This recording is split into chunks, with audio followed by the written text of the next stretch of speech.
Welcome to this lecture on creating an S3 bucket. An S3 bucket is sort of like a folder on the cloud where you're able to upload files and have them accessible to other people by specifying a URL. If you have heard of services such as Google Drive or Dropbox, this is very similar to that, where you're able to upload basically any type of file, whether it be a video file, a text document, HTML document, or a image. You can upload it there, and there's a specific URL that you get. This unique URL you provide to anybody, and they can access that specific content. Now, you might be thinking, why is this so much different from the volumes that we have in the EC2 servers? The reason they're different is because the volumes that we use for EC2 are used to serve the server itself, and any sort of computations, any sort of information that the servers generate is stored on this volume. Another way that these volumes are used is that any sort of information that the EC2 servers require over and over again is also stored on these volumes.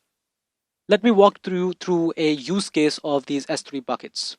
A common use case is the development of a course which is sent out to the employees of a company.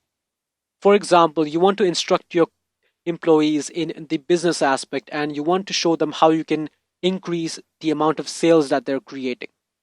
Now, in order to do that, you're going to be recording, say, a couple of videos, and you're going to be having text documents, you're going to be having different sorts of case studies that you have. You're going to be packaging all of that in a single S3 bucket, which is going to be having information about the different sections of the course. So you're going to be dividing that bucket out further into folders. You're going to be having section 1, say introduction.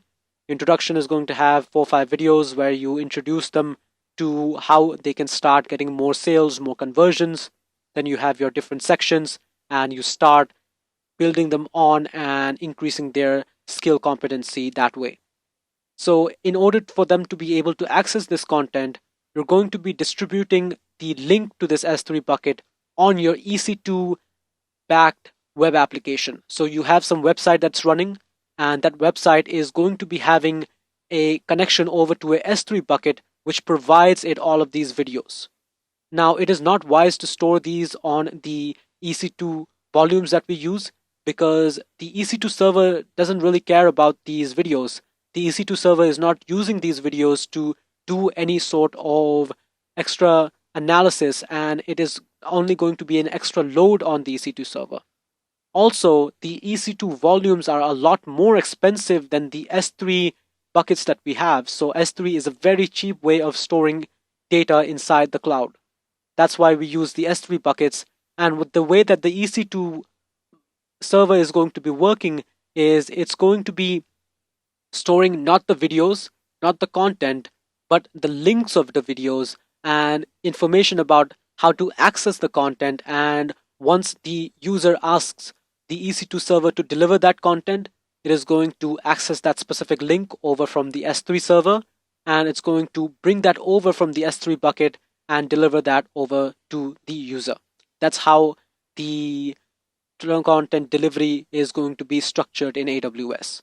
The EC2 systems are going to support the web application, which is facing the user.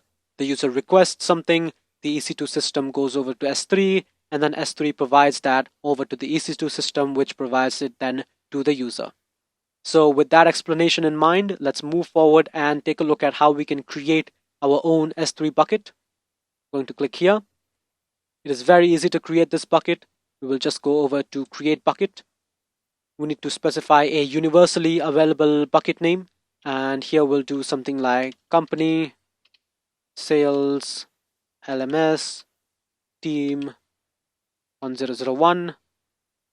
We'll leave the region as Oregon. You can specify whatever region you want, but it is advised to keep the region closer to the customers or the users. So for example, if your team is going to be residing in Oregon, you store it there. If they're in California, you store it there.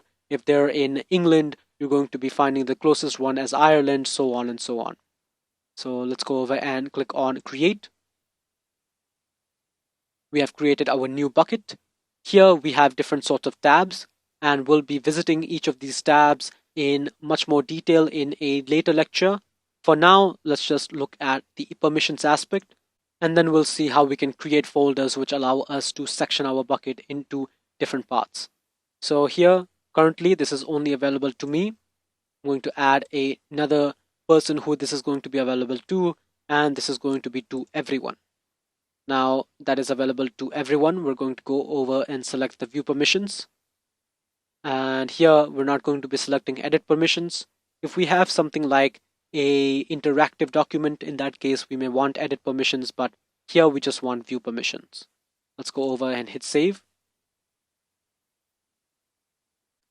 We have saved our permissions, and now we can enter into our bucket.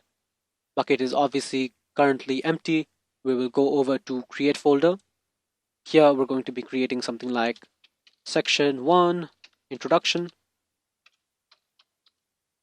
Let's have another folder, and this is going to be section 2, and this is going to be something like lead generation.